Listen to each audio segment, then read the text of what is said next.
Pro Group Management. Workers' comp that works for you. This is 7 at 7 from the Las Vegas Review-Journal.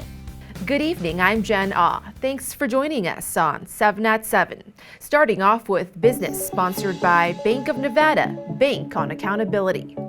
Breaking today, Southwest Airlines cancels dozens of flights at Harry Reid International Airport. 18 incoming flights and 16 departing flights were scratched as of 5 this morning. This comes as Southwest, Las Vegas's busiest carrier, reportedly canceled more than 500 flights nationwide. An airline spokesperson says it's dealing with extreme cold at several airports, along with high numbers of employees calling in sick due to COVID.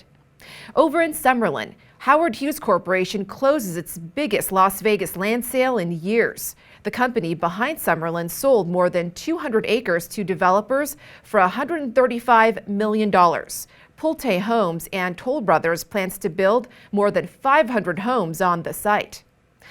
Plus, a look at some of the cool tech innovations featured at the Consumer Electronics Show at the Las Vegas Convention Center. Review Journal's James Schaefer shares his top 3.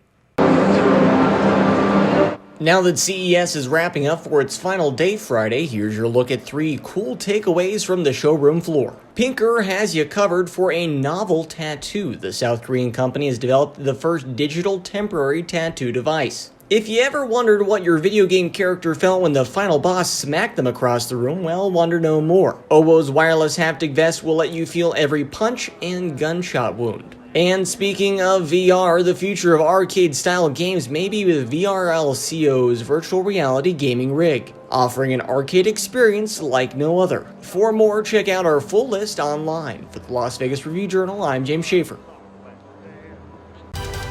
In other top stories, sponsored by Nevada Hand Silver Sky Assisted Living Community. Learn more at nevadahand.org. The murder case of a woman pushing a man off a bus in downtown Las Vegas is resolved. In March 2019, police say 28-year-old Kadisha Bishop pushed a 74-year-old man off a parked bus who then landed on his head. Bishop was initially charged with murder, but she recently pleaded guilty to a charge of abuse, resulting in death. She's to be sentenced in February. And the Review Journal is launching a homicide tracker that aims to document every killing in Clark County dating back to 2017. Review Journal's RENEE Summerour sat down with our reporter Rio Lokenlali, who played an integral role in developing this database. RENEE? Jen, the Las Vegas Review-Journal's homicide tracker aims to document every killing in Clark County dating back to 2017. The database is compiled with information from Southern Nevada's law enforcement agencies, the Clark County Coroner's Office, public obituaries, and additional reporting by the Review-Journal. I spoke with RJ reporter Rio Lokenlali as she explains how her and the RJ crime team developed this tool, why they created it, and what you will find when you use it. This has been years in the making, but tracking homicides in Clark County in an in-depth way, and that was kind of born out of almost a frustration with a lack of uniformity across the board there, but it'll show you every person who was killed in Clark County, where they died, the circumstances of the homicide, and more importantly, who they are and who they were. Really, the main goal here with this is to just put a face behind every homicide that happened in Clark County. According to the homicide tracker, 1,070 people have been killed since 2017. Jen? And a check on your weather. We're looking at a cool and cloudy night with temps in the 50s. Should get down to the 40s later, with winds picking up to around 7 miles per hour. The latest forecast shows a sunny weekend with highs in the 60s and lows in the 30s. The slight breezes should stick around for most of the week. The clouds are now set to return on Monday, with a small chance of rain on Wednesday. In entertainment, sponsored by DiscoverNevada.com, brought to you by Travel Nevada. The top things to do in Las Vegas this weekend includes Sunday Night Football. The Raiders battling the Chargers, their last game of the regular season. The winner goes to the playoffs. And tonight, there's the monthly downtown art festival called First Friday. There's also Potted Potter, the unauthorized Harry Potter experience condensing all 7 books into 70 hilarious minutes. For the full top 10 list, head over to our website. Sports, brought to you by Station Casinos, STN Sports. Download the mobile app today and get a bonus of up to $100 when you sign up. On Sunday at Allegiant Stadium, the original Madden Cruiser will be on display for ticketed fans to tour. He made a choice to drive, not fly. You know, that's a big deal where people were going to gigs or wherever the games were. You know, they're flying. He had to leave 2 or 3 days earlier. And again, going across the country, he's kind of sharing with people, and we all don't know how important someone is, unfortunately, till they are gone.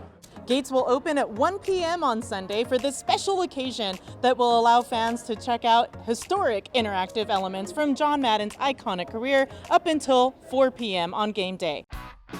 Sports betting, sponsored by Las Vegas Paiute Tribal Smoke and Cigar Shop. In Marc-Andre Fleury's return to T-Mobile Arena, the Golden Knights are -220 favorites at Station Casino Sportsbooks, and the Blackhawks are +190. The Knights are even money favorites on the -1.5 puck line, and the total is 5.5. Station has props on Fleury's total saves at 33 and total goals allowed at 3. The Knights are 4-1 co-favorites to win the Stanley Cup, and Chicago is a long shot at 150-1. In health news, employees confirm a staffing crisis across local hospitals. An HCA official says 300 workers were out sick as of Thursday at Sunrise, Mountain View, and Southern Hills hospitals, 3 times the pandemic average due to the Omicron variant.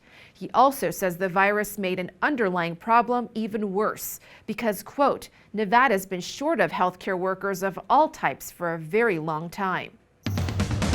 In Lifestyle, sponsored by Glittering Lights at Las Vegas Motor Speedway. If you know a student who excels academically and deserves recognition, you can nominate them for the Review Journal's Academic Excellence Awards. Our nominations are open now to Southern Nevada students 1st through 12th grade. The awards include a $500 scholarship to the students, another $500 to their school, plus a special awards dinner. The nomination deadline to enter is April 8th. For more info, check out lvrj.com. Thank you for watching 7 at 7. If you're watching from YouTube, don't forget to subscribe to the Review Journal's YouTube channel for more great content. Coming up in less than an hour, our live coverage of President Joe Biden landing in Las Vegas for the first time ever. We'll be seeing you very soon. Review Journal Studio, sponsored by Adam Kuttner. Get the maximum settlement as quickly as possible. This 7 at 7 update, sponsored by Pro Group Management. You're watching 7 at 7 from the Las Vegas Review Journal.